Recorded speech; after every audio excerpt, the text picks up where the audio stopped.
Untuk kemajuan dan pengembangan video ini, mohon kiranya rekan-rekan Goeser dapat mensubscribe, like, and share. Terima kasih.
Assalamualaikum warahmatullahi wabarakatuh.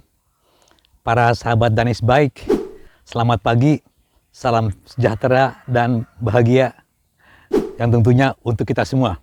Mudah-mudahan pada pagi ini, hari libur, kita semua bisa mendapatkan berkah yang banyak dari Tuhan Yang Maha Kuasa ya.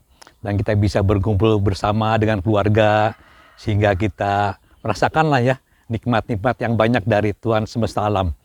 Oke teman-teman, saya selalu teringat-ingat ya mengenai bersepeda ya dengan segala perniknya ya. Ada hal teknis ya, ada hal yang non teknis, yang psikologis ya, dan kemudian juga penyetelan ya. Ya karena saya ya udah cukup lama lah ya mencoba-coba berbagai jenis sepeda. Tentunya dari tiap-tiap jenis sepeda itu walaupun ya bentuknya berbeda-beda, pasti ada suatu kenyamanan ya, suatu kenyamanan di sepeda itu gitu loh. Jadi kenyamanan di sepeda itu tidak bisa kita peroleh dengan begitu aja ya, tanpa kita berbuat sesuatu kepada sepeda itu. Di antaranya itu ya penyetelan, penyetelan sepeda dan ukuran ya paling mendasar lah ya dari ukuran frame atau ukuran sepeda itu sendiri. Itu hal-hal yang prasyarat ya dibilangnya ya. Seperti sepeda juga sama teman-teman ya, seperti kendaraan yang lain ya. Cuman kalau sepeda itu karena kita langsung berhubungan ya, atau kita menaikinya itu langsung ya pada tempat-tempat yang terbatas ya, saddle ya, kemudian hand grip ya, dan pedal, itu aja ya. Nah tentunya kita ini sangat peka sekali terhadap penyetelan ya, sehingga sepeda itu bisa nyaman lah dan enak lah kita kendarai. Andai kata kita menaiki sepeda motor tentunya ya, nah sepeda motor itu didesain atau di manufacture ya bentuknya, dan yang lain-lainnya itu kebanyakan tuh udah universal ya.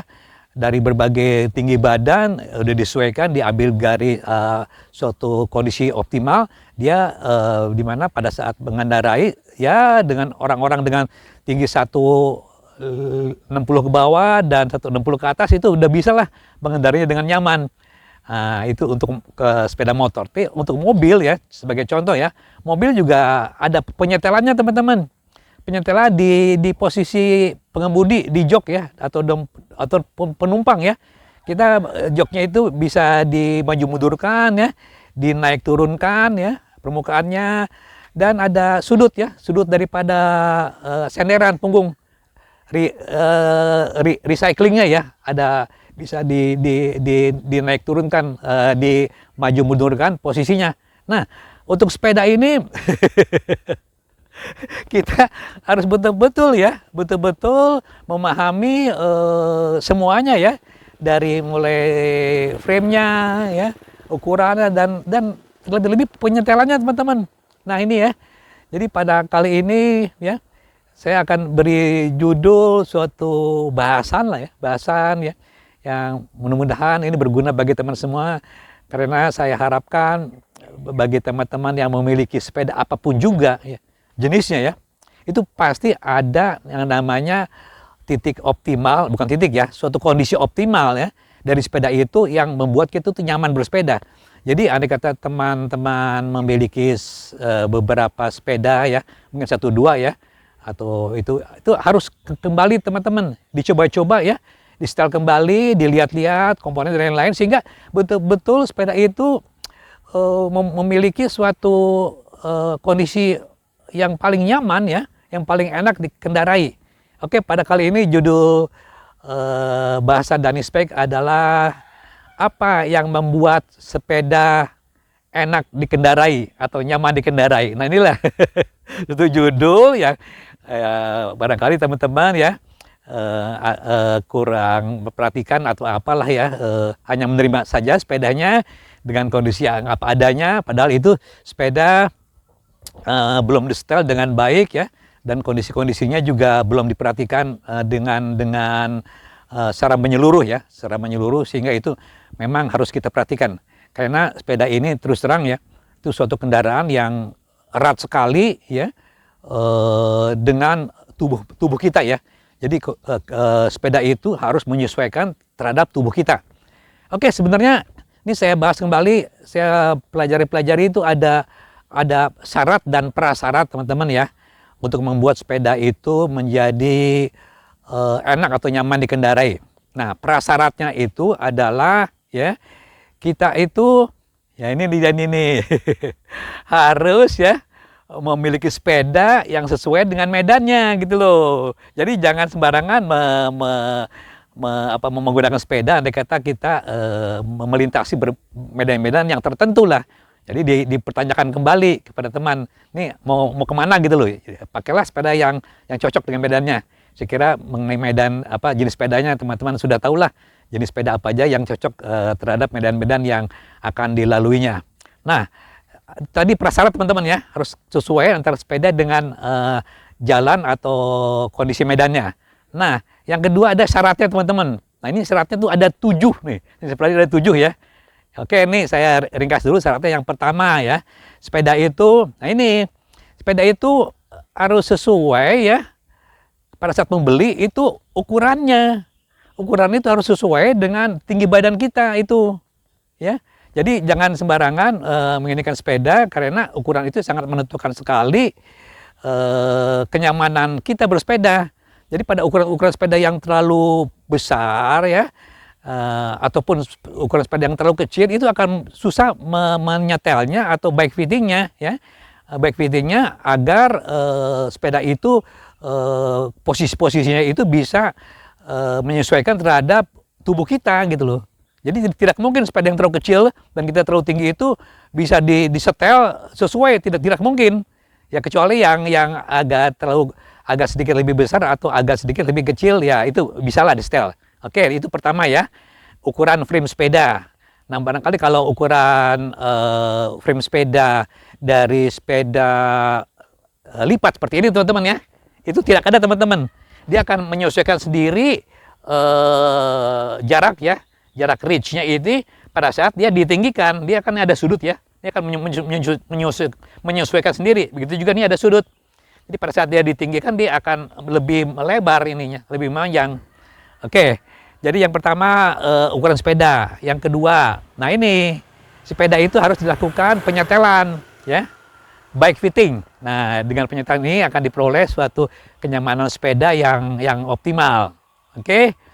Nah, yang ketiga ini kita harus memeriksa teman-teman ini, memeriksa ya pengoperasian atau apa ya, setelan lah ya, setelan daripada shifter ya, shifter RD ya yang ke belakang ini ya, dan shifter FD itu lancar teman-teman, harus betul-betul lancar ya dioperasikan, sehingga pada saat kita mengguasi itu kita nyaman gitu. Bahkan bukan nyaman aja, kita nikmat pada saat mengoper dari posisi gigi berat ya ke gigi rendah, kita merasakan sensasi gitu loh, jadi ringan gitu loh. Begitu juga pada saat kita mengoper ya shifter RD-nya dari gigi cadence yang tinggi ke gigi yang tinggi ya, yang tinggi. Jadi kita mendapatkan sensasi lebih berat tapi sepeda bisa meluncur gitu loh. Kita bisa berakselerasi lebih cepat. Itu juga nikmat teman-teman ya. Jadi ya kita harus bisa menyetel ya, menyetel ini semua. Dan di sini ada suatu kondisi teman-teman ya, atau pilihan lah ya, gear ratio. Nah ini di shifter, bukan di shifter ya, di chainring ya, kombinasi chainring dan kaset itu ya, itu ada suatu kondisi teman-teman ya, kondisi di mana dia itu ada suatu kombinasi ya, gear ratio. Jadi gear ratio pada setiap sepeda itu harus disesuaikan ya, harus didesain, dipilih yang sesuai dengan peruntukannya. Ya, sepeda MTB beda dengan sepeda road, sepeda city bike ya, atau sepeda lipat, atau sepeda komuter, sepeda touring itu berbeda-beda gear ratio-nya. Itu harus disesuaikan yang nantinya akan bisa menempuh perjalanan dengan mudah gitu loh. Baik itu dia nanjak, baik itu dia cepat ya, itu akan dengan mudah gitu loh, dengan gear ratio yang tepat. Nah, setelah kita mengindikan pengoperasian shifter ya, shifter. Nah, kita juga harus memperhatikan ini teman-teman nih. Ini saya balik aja teman-teman ya. Nah, ini saya balik supaya lebih jelas di sini. Saya bisa lebih menunjukkan ini teman-teman nih. Nih ya, komponen drivetrain ya. Dari mulai pedal ini ya, sampai dengan roda ya. Ini kan ada pemindahan daya goes kita ya, kayuan kita ya. Kayu-kayuan kita dari mulai pedal ya. Drivetrain itu dari mulai pedal teman-teman. Pedal, di sini ada bottom bracket, ada chainring, ada rantai, ada FD, di sini ada RD, di sini ada, kalau di sini ada kasetnya ya. Sampai dengan hubnya teman-teman. Itu sistem drivetrain. Nah, sistem drivetrain ini harus beroperasi dengan lancar dan minimal hambatan gitu loh.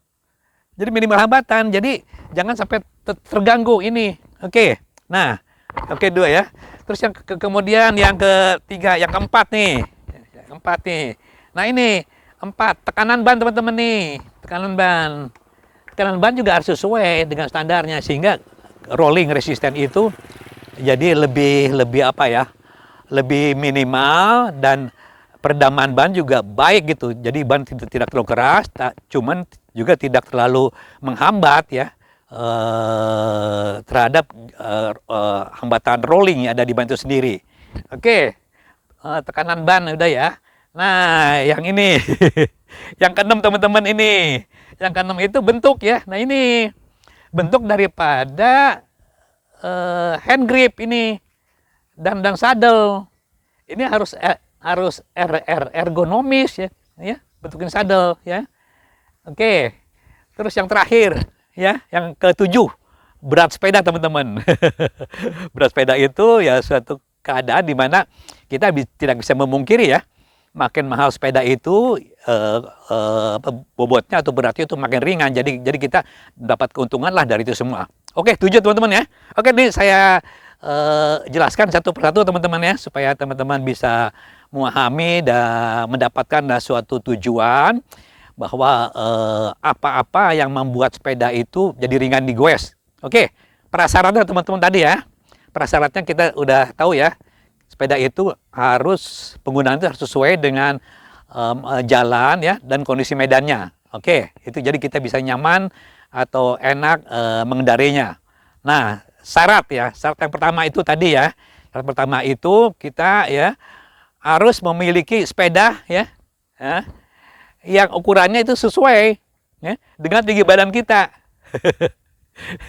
Tinggi badan kita itu syarat ya, tidak bisa tidak. Jadi kalau kita jangan sampai kita pada saat ngerakit, pada saat membeli awal frame-nya itu ya tidak sesuai ya dengan tinggi badan kita ya, terutama ya dari permukaan bawah ya ke sini ya.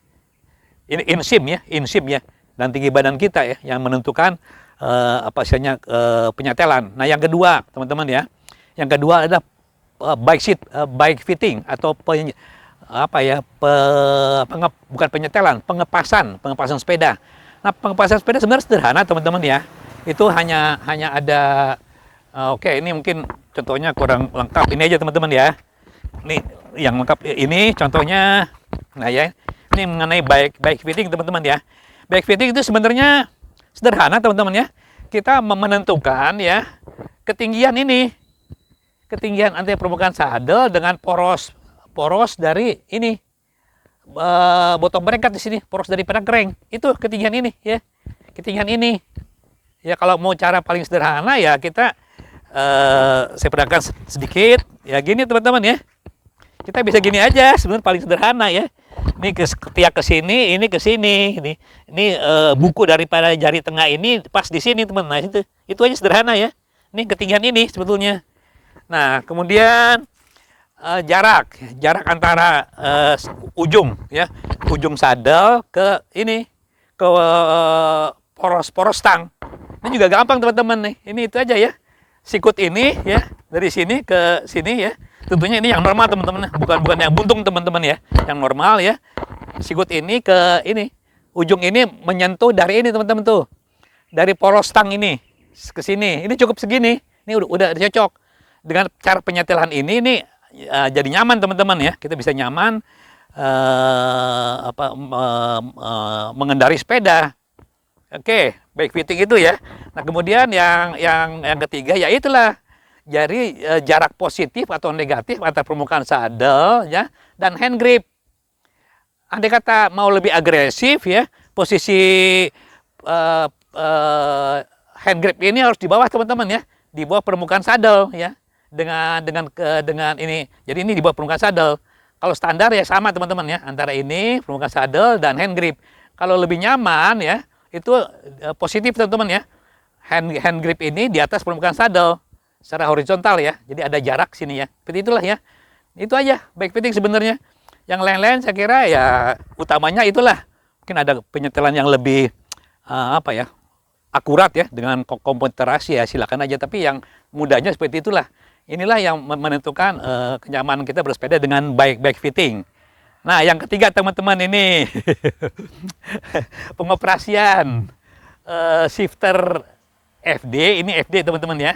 Ini ya, shifter FD ini seperti ini ya. Ya, shifter FD ini ya.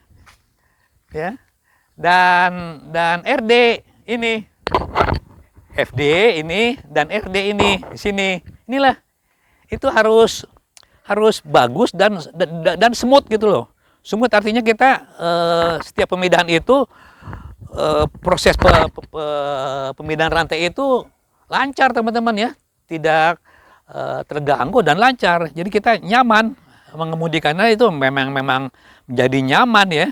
Jadi kalau ada kita gangguan walaupun bike fitting udah dilakukan tapi pengoperan daripada gigi itu kurang nyaman, kita juga naik sepedanya nggak enak teman-teman, tidak nyaman gitu loh. Jadi jangan disepelekan bahwa pengoperasian shifter FD ya, FD dan RD itu mempengaruhi kenyamanan kita bersepeda itu. Jadi itulah dengan girasi yang memenuhi syarat juga ya. Untuk uphill ataupun untuk high speed ya, kita akan mendapatkan kenyamanan optimal ya dalam mengendarai sepeda. Oke, sudah pengoperasian ini hambatan teman-teman ya. Hambatan drivetrain ini. Hambatan drivetrain ini juga terus terang ya. Itu harus minimal ya. Dari mulai pedal, ini semua komponen ada di sini, bearing-bearingnya, rantainya ini semua memang harus bersih dan dilumasi teman-teman ya. Sehingga ya, hambatan ini jadi minimal. Walaupun hambatan drivetrain itu nilainya hanya 4% teman-teman ya. Dari seluruh hambatan sepeda ya. Hambatan sepeda itu ada hambatan eksternal, angin, tanjakan ya. Kemudian gaya inersia ya. Angin, tanjakan, dan inersia dan lain-lain termasuk rolling ya. Hambatan rolling itu juga cukup besar, 11% teman-teman. Walaupun hanya 4% ya dari semua hambatan sepeda ini ya. Hambatan drivetrain itu tetap kita harus minimalisasi teman-teman. Oke, minimalisasi sehingga kita ya nyaman bersepeda itu. Oke, setelah hambatan yang Ini yang keempat teman-teman ya. Keempat, kita harus memperhatikan tekanan ban. Nah ini tekanan ban ini, apapun juga jenis bannya, ya, lingkarannya, ya, kita harus memperhatikan tekanan bannya teman-teman. Karena tekanan ban itu, ya kita harus ada suatu titik temu ya antara hambatan rolling ya yang akan berkurang ya dengan penambahan tekanan ya. Tapi sebaliknya juga dia menyebabkan kemampuan peredaman bertambah. Jadi kita harus menginginkan titik optimalisasi di mana tekanan ban itu harus mengecilkan hambatan rolling, tapi juga jangan terlalu kencang ya, karena akan mengurangi peredaman sepeda. Sepeda yang terlalu kencang tekanannya untuk menghindari mengejar hambatan rolling yang minimal, itu akan dikemudikan akan keras teman-teman, tidak nyaman karena peredaman ban itu kurang. Jadi kita harus sedikit ya di bawah itu, walaupun hambatan rolling sedikit agak meningkat, tapi kita juga harus mendapatkan suatu suspensi daripada ban itu. Jadi kita pada jalan yang agak bergelombang kita juga nyaman karena ada suspensi dari ban sebagai suspensi pertama dari permukaan jalan ke jok teman-teman ini. Itulah jadinya ya, tekanan bannya ini memang harus diperhatikan seperti itu, dan saya udah melampirkannya data-datanya seperti itu. Nah, setelah tadi tekanan ban, teman-teman ya, tekanan ban. Nah, ini yang keenam teman-teman. Nih bentuk saddle nih. Ini aduh, bentuk saddle ini terus terang teman-teman ya. Saya pernah melakukan perjalanan yang cukup jauh. Ya, menurut saya sih ya namanya touring lah ya. Ya di atas 250 kilo, 300 sampai 1.500 kilo ya. Saya terus terang, karena saya sering mencoba-coba jenis saddle, saya jadi akhirnya tahu rupanya jenis saddle itu yang nyaman itu, walaupun itu untuk peruntukan untuk road ya yang agak lebih tipis sehingga dia bebas menggoesnya, ataupun jenis touring atau jenis MTB ya bentuknya agak mirip-mirip teman-teman, sebenarnya hanya rampingnya aja ya, kerampingannya aja gitu loh. Nah, kerampingannya itu ya sesuai dengan kontur daripada ini bokong kita teman-teman. Nah, yang sesuai dengan bokong kita itu adalah ini, saya bukan ini ke merek ya, Brook teman-teman. Jadi sepeda saddle Brook itu memang dipres demikian rupa, itu setelah diteliti ya, itu betul-betul sesuai dengan bokong orang rata-rata, sepeda rata-rata ya. Dan andai kata kita menaiki sepeda dengan saddle Brook, dia akan mencap teman-teman. Jadi si kulit itu menyesuaikan dengan bentuk pantat kita gitu loh. Dan setelah saya perhatikan bentuk saddle Brook yang udah enak ditungganginya ya, itu bentuknya seperti ini teman-teman ini. Coba lihat teman-teman ini, bentuknya ini seperti ini, jadi gitu loh. Begitu ya, ininya enak ya, lengkungannya ini seperti inilah bentuknya lah, menyesuaikan dengan bokong kita seperti ini. Nah inilah. Jadi memang ya kita harus betul-betul memilih saddle yang sesuai ya. Itu beda ya, saddle untuk speed beda, untuk perjalanan jauh beda, sehingga kita bisa bertahan dalam waktu yang lama dan bokong kita itu tidak sakit teman-teman. Nah begitu juga ini teman-teman nih